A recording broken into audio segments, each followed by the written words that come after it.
3 Tucson City Council seats up for election. Meet the candidates on the primary ballot. Democrats in Ward 3 and in Ward 6, a Green Party primary.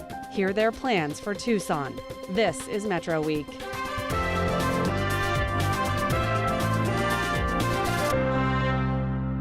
Hi, I'm Andrea Kelly. Thanks for joining us.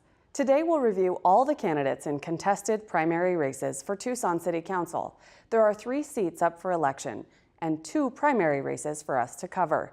That's after a look at the week's top stories from the Arizona Public Media Newsroom. Southern Arizona narrowly averted a major health and environmental disaster this week. A sewer pipe broke near the border, sending millions of gallons of raw sewage towards the Santa Cruz River. A temporary bypass is now in place. The pipeline carries wastewater from the Mexican and U.S. sides of the border in Nogales to a treatment plant 9 miles away in Rio Rico. That pipeline is almost 50 years old. The cost to replace it, almost $40 million. Congressman Raul Grijalva is leading an effort to get the federal government to pick up the tab. And Southern Arizona Congresswoman Martha McSally has taken a role in efforts to come up with a bipartisan health care plan. It's called the Problem Solvers Caucus, and it's made up of 43 House Republicans and Democrats. The group met behind closed doors for 3 weeks to come up with a plan. McSally says the group wants to show there is common ground that legislators can act on. Aramar's 5-day-a-week service to Hermosillo, Culiacan, and Guadalajara was canceled. The termination leaves Tucson without direct commercial flights to and from Mexico. Tucson airport authorities say they are in negotiations with other airlines to replace the flights. For these and other news stories, please check our website. It's election time in Tucson. The city will send out ballots for the primary election next Wednesday, so here's your chance to hear from the candidates.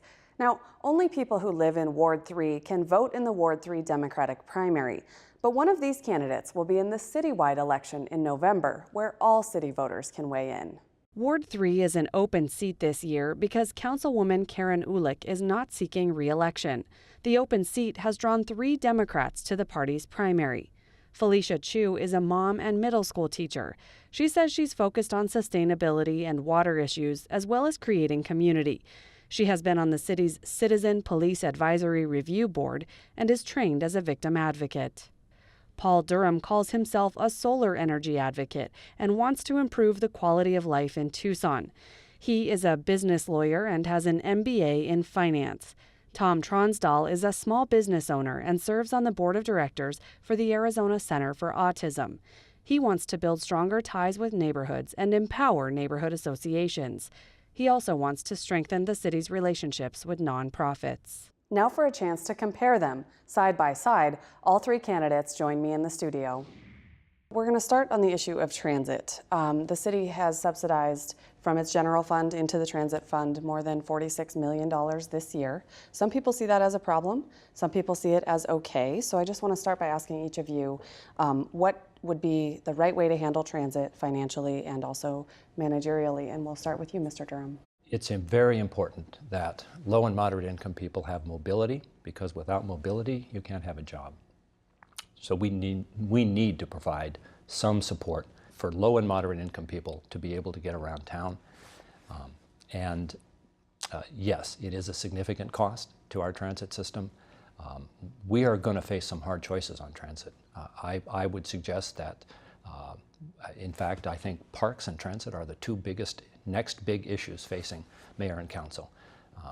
We can have a better system. We can have a system that people choose to use because they want to, not just because they have to. How do you get there? Is that changing the way it's paid for, or is it more subsidy? What are you thinking? There are other ways to support low and moderate income riders, and I know the council has looked at those in the past. You can attract more full fare paying commuters. That increases the financial strength of the system. The problem is that we face a lot of challenges with transit in Tucson. We have lots of low-density housing. We grew up around the automobile, and now we're having to compete with $2 a gallon gasoline. That's tough. Ms. Chu, what would be your proposal for transit in the city? For transit, my proposal is that we have a dedicated funding source So we've looked at how people say we need to have the money come in through the fare boxes, and we'll never have that, is what people say.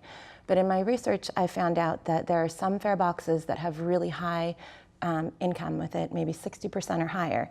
And then there are some that have only maybe 6%. So what we need to do is take a look at all of the transit routes that we have and identify how we can make those more user-friendly and usable and accessible to the passengers. So one of the things I have an idea for too is creating lifelong transit riders. So if we offer something like a family pass where the kiddos get on free, you've got a single mom with 3 kids, she's not going to necessarily want to do that now because it costs so much. But with a family pass, getting the kids on all for free, the kids knowing how to ride the bus. And we can look at the Jarrett Walker study, which has already come out, and we can follow the recommendations there. When you said at the beginning of your answer, a dedicated funding source, are you saying that fares would become that if you look at the routes differently, or would you also be proposing another funding source? Another funding source. Such as? So from the budget, having a dedicated line item. Of the general fund? Yes. Okay. Then Mr. Tronsdale, transit, what should the city be doing? The city realizes that for most people, public transportation is not an option, it's a necessity. People use it in our city to get to work, visit friends, go shopping, go to school. So it's imperative we keep it affordable and accessible and safe for everybody. I know I wouldn't have been able to go to school if I didn't have a discounted bus pass to go to high school and college. That made a difference for me. And I think our city needs to maintain its low economic barriers for riding the bus. We have some of the best discounted fares in the country for people who are economically disadvantaged. We must maintain those. But at the same time, to increase the accessibility to the routes, which means people need to be able to get to the route, people need to be able to be safe at the route, people need to be able to move freely throughout the city. And finally, we have to make it very safe. You know, when people go to work in the dark and come home in the dark, we have to make sure that when they walk there, they're well lit, they're safe, and the buses come at a frequency that makes it usable. So how do you pay for all that? Well, unfortunately, buses are something that always run at a loss. You know, we can try to increase the expediency of all the routes. You know, they are constantly working at maximizing when routes run. You know, when I took the bus last winter to go to work, I realized my route had changed in the previous 2 months because they changed it due to frequency. So my route ran differently because they found the use was different. So they maximized when people were riding it and minimizing the dead times. And I think that's what the city needs to do, is look at maximizing how the routes are run, who's using them, and when they're being used. And that still will help. use the general fund to pay for that? Yes, we need to use the general fund. Now I have some questions specific to each of you and things that you've been running on. Ms. Chu, we'll start with you on this one. What specifically would you do to make the lives of Ward 3 residents better, as you say is your goal? So specifically, I'm mainly looking at stronger public services. So transit is one of them, which we just talked about. And another program that we need to strengthen is KidCo. That's the after-school program? Yes, the after-school program. I think it should also be a before-school program too. In fact, when I took my son to KidCo this last week, there were not just me and my son waiting for KidCo to open. As I was trying to get to a business meeting, there were 5 other children who were waiting as well. So how can we expand the services of KidCo so that we are looking at just not the traditional type of 9-to-5 jobs, but also the moms and the dads who work other kinds of hours, ensuring that we have safe and fantastic, good resources for them. So along with that, there goes the Strong Start Tucson, which is looking at early childhood education, and that is a tax that I am supporting. I know there are a lot of concerns. You might ask about this later in the interview, but this is something that we really need to consider now. There's a sense of urgency in ensuring that our children and the parents have accessibility to resources for safety and for the needs that the families have. And Mr. Tronsdale, economic development has been one of your focuses. Is that specific to Ward 3 or citywide? And what is the city's role? It's both. I think we realize our wards do not exist in and by themselves. You know, when I drive to work every morning, I go through 3 wards. So our lives are not insular. When I look at Ward 3, I look at the ability to impact the existing businesses that are already there. How do we help the people who already work in Ward 3? And then how do we attract new people to Ward 3 as well as grow the existing ones? And I think part of it is we need to have a comprehensive economic plan for the ward and for the city. Because what I think we fall into is people fighting for resources. I don't want neighborhoods fighting against each other, competing against each other for certain benefits. Same thing with wards. I think we need to work together to achieve the economic sustainability that we're trying to have as a city. And it can only happen if we plan for it. You know, it takes forever to implement a plan. And I think we need to start working on that now, partnering with all of the great local organizations already in Ward 3 for job training, for neighborhood improvements, those things which also help the business growth of Ward 3.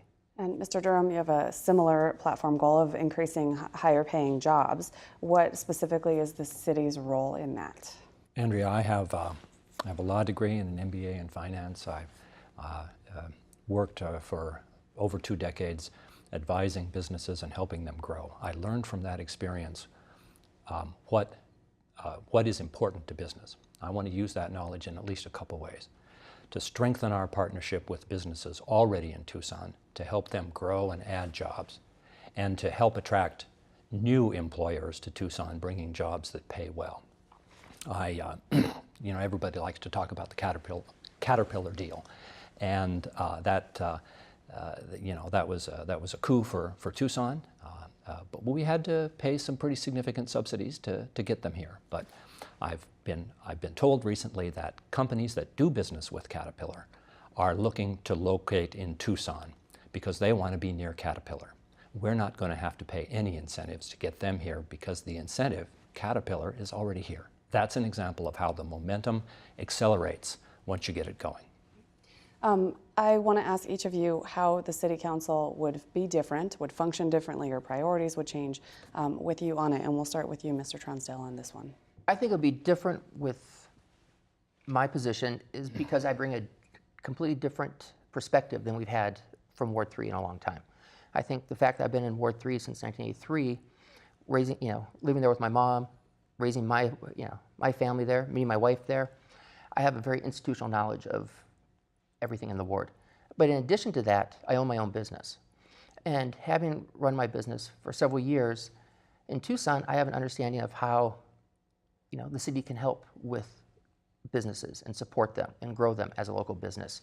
I understand the pressure that goes with signing the front of a paycheck. It's hard, and I think few people have had the breadth of experience that I have from living in the ward, working with the nonprofits in the ward, and then owning a business. It's a perspective the city has not had in many, many years, and especially within Ward 3.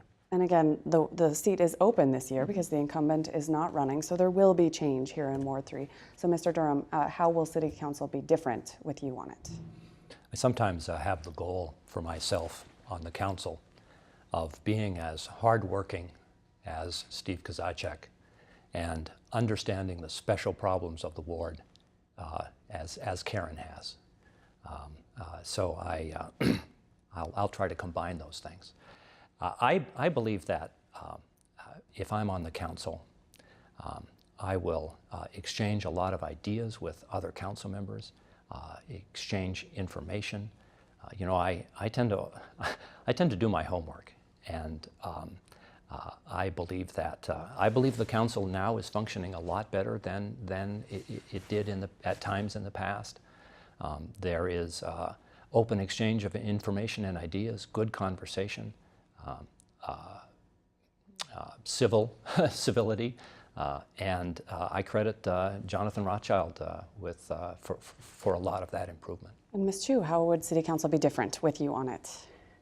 So I will be advocating for and amplifying the voices of people who typically aren't really heard, maybe because they can't come to the City Council meetings or they can't come to the ward office when it's open.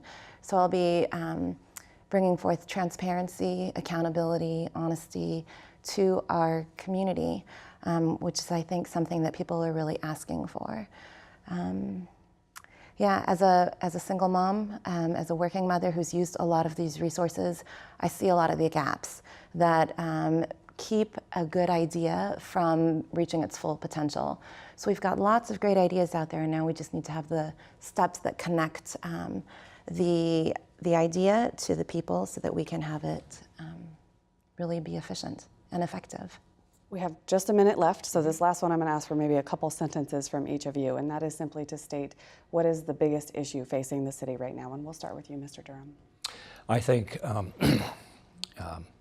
we need someone who will stand up for the people and the groups that Donald Trump is attacking.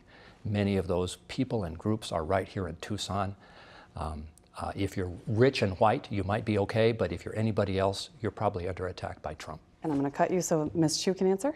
Sure, there isn't one single issue, Andrea, and I know that as a teacher and I know that as a mother, things are really intertwined. So when we look at sustainability economically, environmentally, and we look at working families, stronger neighborhoods, they're all intertwined. So we need to look at all of the pieces of the puzzle and bring them together. All right, and Mr. Tronsdal. My whole focus is engagement and empowerment. It's engaging the people who need to be a part of the process and providing them the tools to offer solutions and be a part of the future. And that could be businesses, neighborhoods, or local residents. The winner of that primary will face independent candidate Gary Watson on the November ballot. Moving on to the other primary election in the city council races, Ward 6. 2 Green Party candidates are vying for their party nomination. Remember, this time only Ward 6 voters can choose, but one of these 2 men will be on the citywide November ballot. Mike Cease is chairman of the Pima County Green Party. He posts about social justice, solar energy, and environmental issues. Those are some of the main platform issues for the Green Party. Cease ran for Pima County Recorder last year. Michael Oatman says Ward 6 needs a progressive representative to help change the direction of the council and initiate policy changes rather than rubber stamp the city manager. He previously hosted a show on Access Tucson called Illegal Knowledge. The winner of this primary moves on to the general election with 2 candidates from other parties. They too came to discuss the top issues facing the city and how they'd resolve them. We'll start with a budget question. What's the one thing in the budget that you would be aiming to change first if you could? And we'll start with you, Mr. Cease. Well, our campaign is focused on tax reform, progressive tax reform. So a lot of people aren't aware of this, that the municipality of the city of Tucson relies primarily on sales taxes, and that's a regressive type of taxation method. So when elected, I'm going to enact and propose ordinances where we're going to gradually change that to a progressive taxation model. And what does that look like? Well, it looks like basically asking the top 1% to pay their fair share. So is that like an income tax? Yes, Okay. a progressive taxation. Okay. In place of what, now it's not going to happen all at once. These are gradual changes.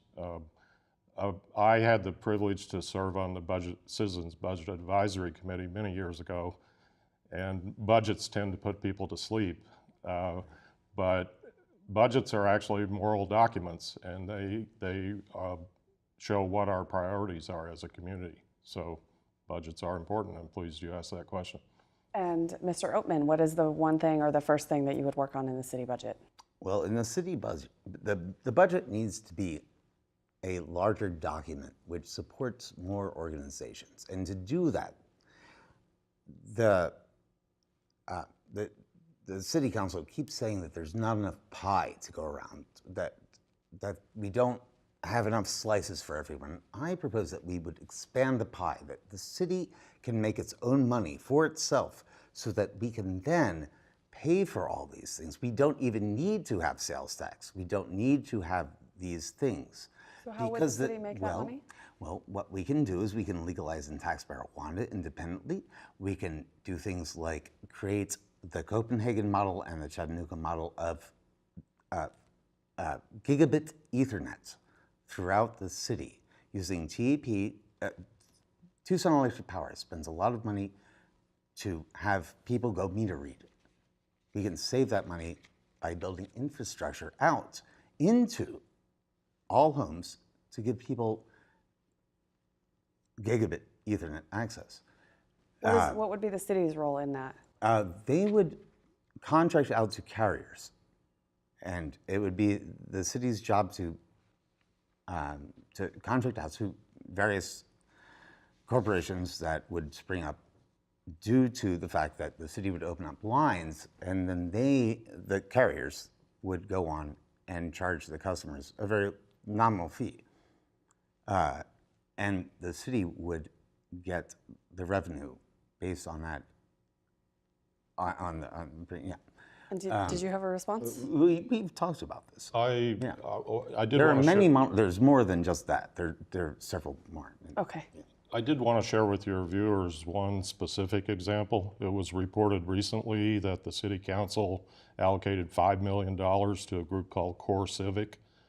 That's part of the, for those of you that don't know, that's part of the what's known as the prison industrial complex that supports mass incarceration, the school to prison pipeline, all of those kind of things. Yeah. This is, to say the least, reprehensible.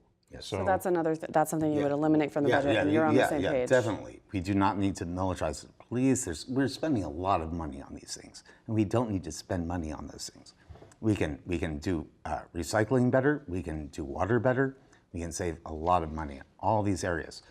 We don't need to have more taxes. We can reduce all taxes and have the city make its own money. I want to ask about sales taxes. You brought that up.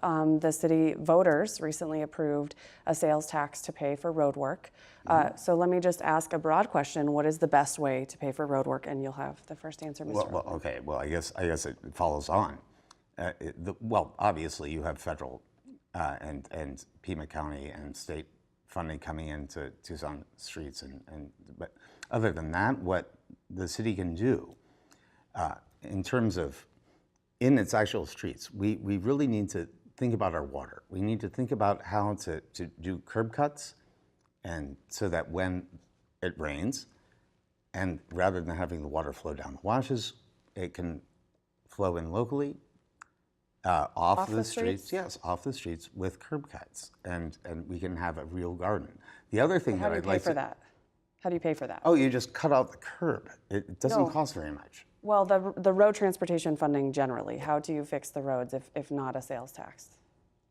Oh, I would propose eventually eliminating sales taxes within the city. So then just relying on state and federal funding. Because the city can make its own money. No, the city needs to make its own money. This is the whole difference that I don't think people get. When the city can rely upon itself to be its own financially solid entity, it won't rely upon sales taxes and things to keep the city going, because it will have its own sources of income.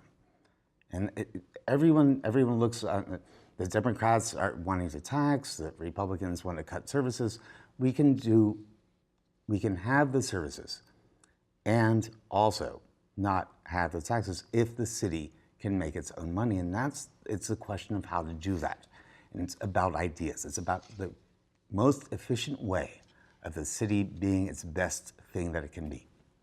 And back to the original question of road funding, Mr. Cease, how would you pay for it if not the sales tax voters approved? Well, specific to road funding, the way the question is framed, I look at this differently. I think there's historically been too much emphasis on road only as the only mode of transportation. Oh, absolutely, absolutely.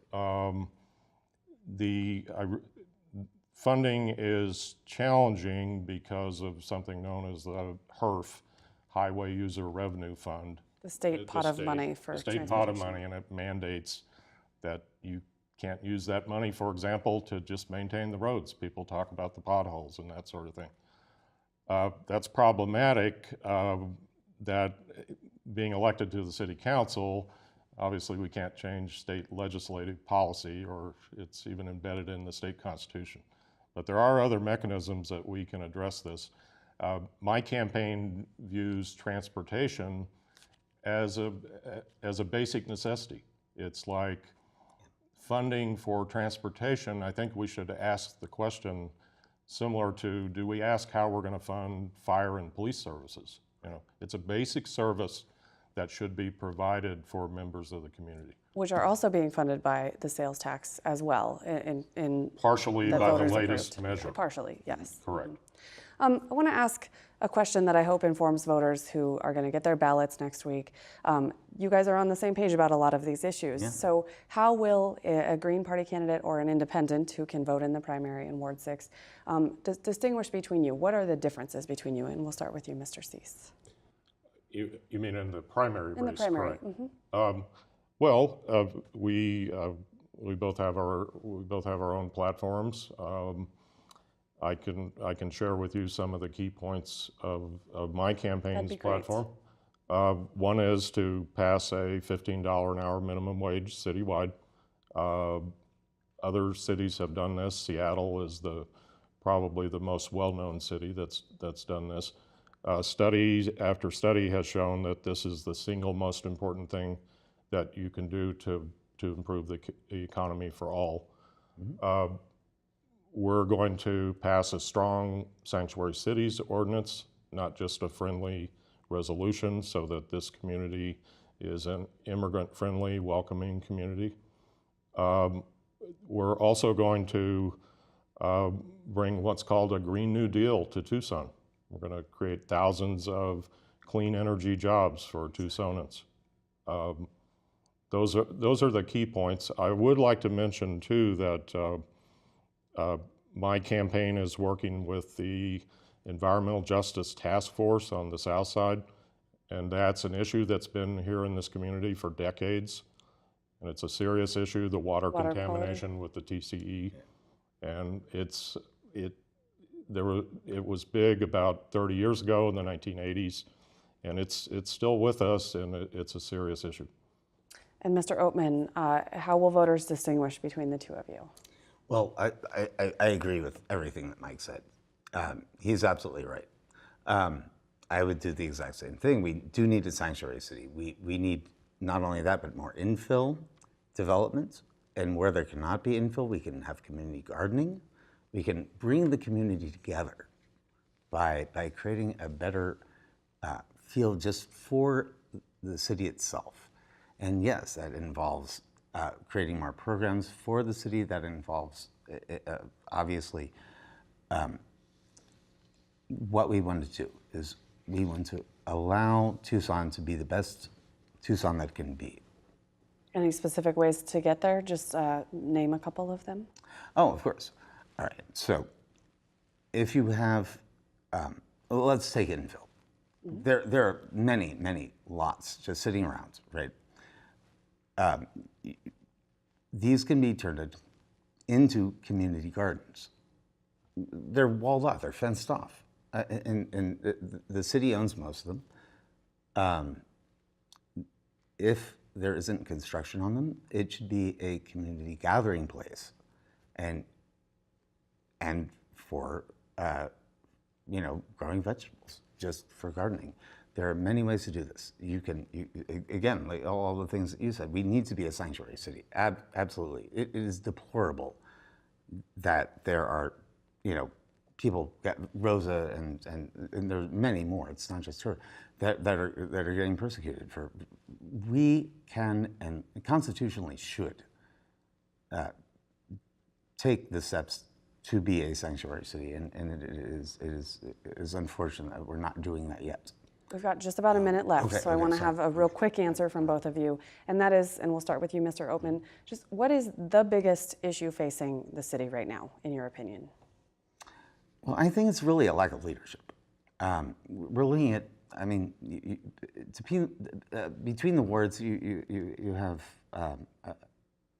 between the mayor, Ward 5, Ward 3, and we're low on time, so I just want to make sure we get to. It's a lack of leadership. Is your answer. And I think that anyone, you or I, can definitely solve that. And Mr. Cease, what's the biggest issue facing the city? The biggest issue facing the city is having a fair and just economy that works for all. Exactly. Not just for the top 1%.